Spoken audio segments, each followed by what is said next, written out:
Bismillahirrahmanirrahim. Saya Muhammad Syarif Abdullah sebagai pemateri dari kelompok 6 dan sebagai pemateri tentang pertama tentang pembahasan ijma.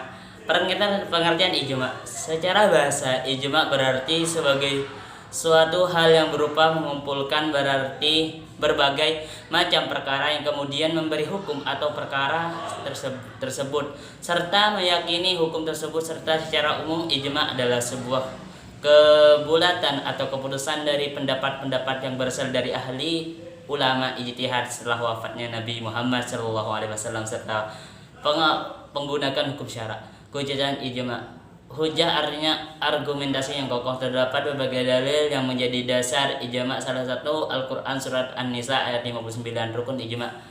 Menurut Az-Zuhaili, Syekh Wahbah Az-Zuhaili dalam kitab Ushul Fiqih Al-Islami, ijma baru dianggap sah jika memenuhi rukun-rukunnya, yaitu yang pertama mujtahid berjumlah lebih satu orang, yang kedua kesepakatan ulama atas suatu hukum bisa direalisasikan, yang ketiga adanya kesepakatan semua mujtahid atas hukum syar'i. Kesepakatan tersebut diawali dengan masing-masing mujtahid mengumumkan pendapatnya. Yang kelima, sandaran hukum ijma adalah Al-Quran dan hadis Rasulullah SAW.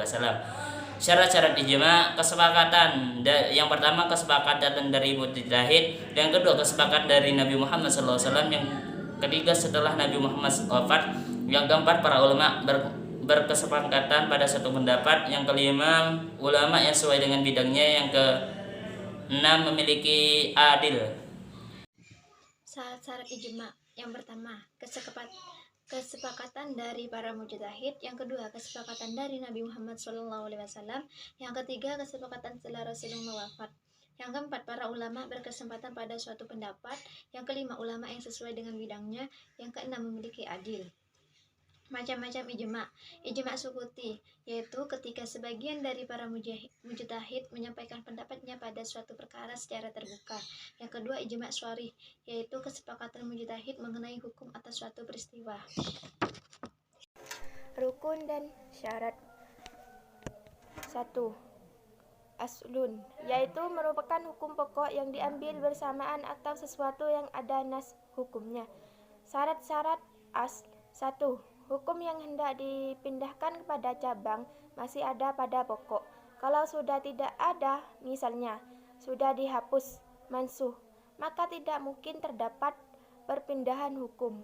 2. Hukum yang ada dalam pokok harus hukum syara', bukan hukum akal atau hukum bahasa. 2. Far'un, yaitu merupakan hukum cabang yang bersamakan atau sesuatu yang tidak ada nas hukumnya. Syarat-syarat. 1. Hukum cabang tidak lebih dulu adanya daripada hukum pokok. 2. Cabang tidak mempunyai kekuatan sendiri. 3. Illat yang terdapat pada hukum cabang harus sama dengan illat yang terdapat pada pokok. 4. Cabang harus sama dengan hukum pokok. Yang nomor 3, illat, yaitu sifat yang menjadi dasar persamaan antara hukum cabang dengan hukum pokok. Syarat-syarat. 1. Illat harus berupa suatu yang terang dan tertentu. 2. Illat tidak berlawanan dengan nas. Apabila berlawanan, maka nas yang didahulukan. 4. Hukum, yaitu merupakan hasil dari kias tersebut. Lebih jelasnya bisa dicontohkan bahwa Allah mengharamkan arak karena merusak akal, membinasakan badan, menghabiskan harta. Baik, saya di sini akan menjelaskan tentang macam-macam kias. Ulama usul diantaranya Al-Midi dan Asy-Syaukani mengemukakan bahwa kias terbagi kepada beberapa segi, antara lain: A. Dilihat dari segi kekuatan ilat yang terdapat pada furu'. Yang pertama kias aulawi, yang kedua kias musawi, dan yang ketiga kias adna. B. Dilihat dari segi kejelasan ilat hukum. Yang pertama kias jali, dan Yang kedua, kias hafi. Kesimpulan di atas dapat disimpulkan bahwa kias adalah menerapkan hukum yang terdapat pada als pokok kepada fa cabang karena terdapat kesamaan illat hukum antara keduanya.